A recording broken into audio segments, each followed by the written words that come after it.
Jim, I thought you'd be gone by now. Oh, yeah, Dave. I guess I'm running a little late. I can't seem to find the paperwork I got from dispatch this morning. Let me take a look.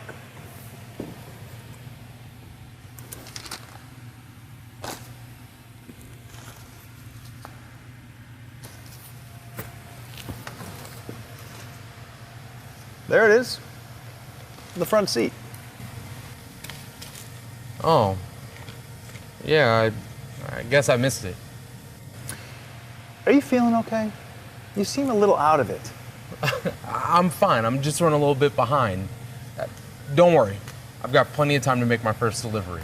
You know, Jim, it's not just today. You seem to be running behind a lot lately.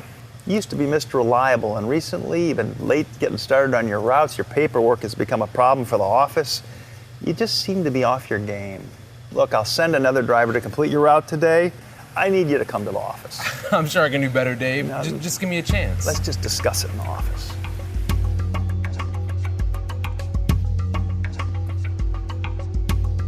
Sending a driver for drug and alcohol testing is not easy. In fact, it may be one of the most difficult things you have to do as a supervisor. And it may be one of the most important.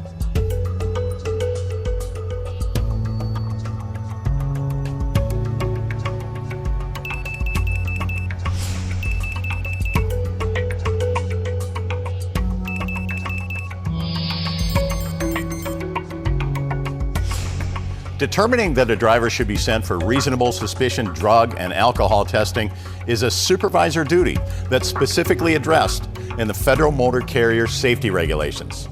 Under these regulations, all persons designated to supervise drivers must receive training on alcohol misuse and controlled substance use. Training that can be used to determine whether reasonable suspicion exists to require a driver to undergo drug and alcohol testing.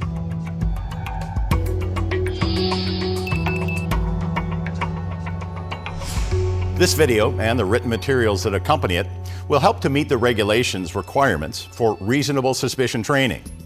But before we talk about drugs, alcohol, and making a reasonable suspicion determination, let's talk about your job and your responsibilities when it comes to complying with the drug and alcohol regulations, specifically the regulations addressing reasonable suspicion.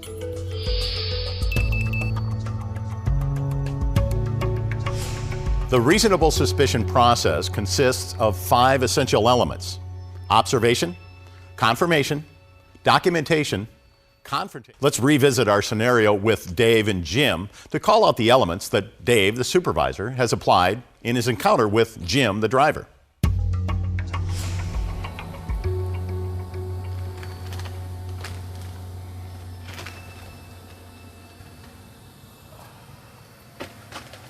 Jim, I thought you'd be gone by now. Oh, yeah, Dave. I guess I'm running a little late. I can't seem to find the paperwork I got from dispatch this morning. Let me take a look. You must make the observations yourself, and you must be prepared to describe these observations in a way that can be part of the documentation. Let's look at another scenario where a supervisor must make a reasonable suspicion testing decision.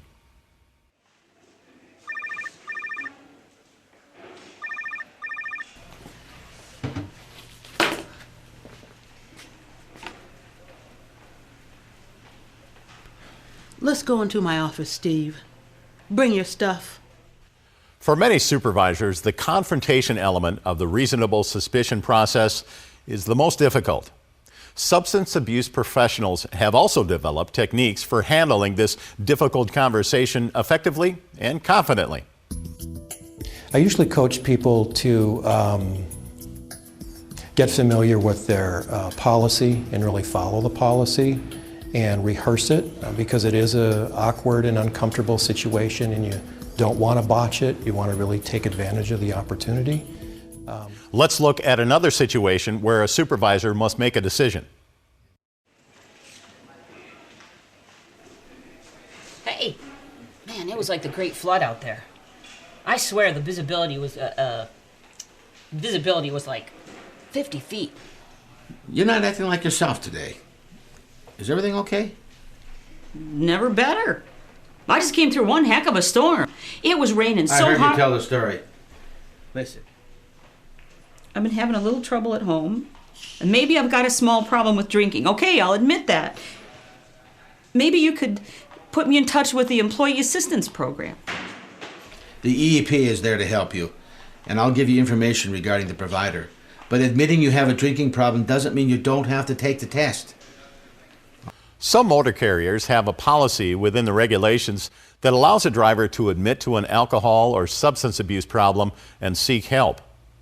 However, making that admission, as Lisa did in this scenario, does not allow her to escape the reasonable suspicion test. If you observe behavior that rises to the level of reasonable suspicion, you must refer to the driver for testing, even if she admits to a problem when confronted and asks for assistance. The goal of reasonable suspicion testing is to identify drivers who are abusing alcohol or using controlled substances and get them off the road. As someone who is designated to supervise drivers, the regulations require you to understand the triggers for this testing. At the same time, under the regulations, testing cannot be arbitrary. To order a test, you must observe appearance, behavior, speech, and odors that indicate the potential use of alcohol and drugs, and you must be able to explain and document your reasons. Your goal should be to strike a balance between protecting the driving public and your motor carrier and protecting the privacy of your drivers. Not all reasonable suspicion testing has such a favorable outcome, but the most important thing is that drivers who abuse alcohol or use controlled substances are identified taken off the road. This protects the driving public, your motor carrier, and may even help impaired drivers to get the professional assistance they need. By following the regulations, you not only obey the law, you might just save someone's life.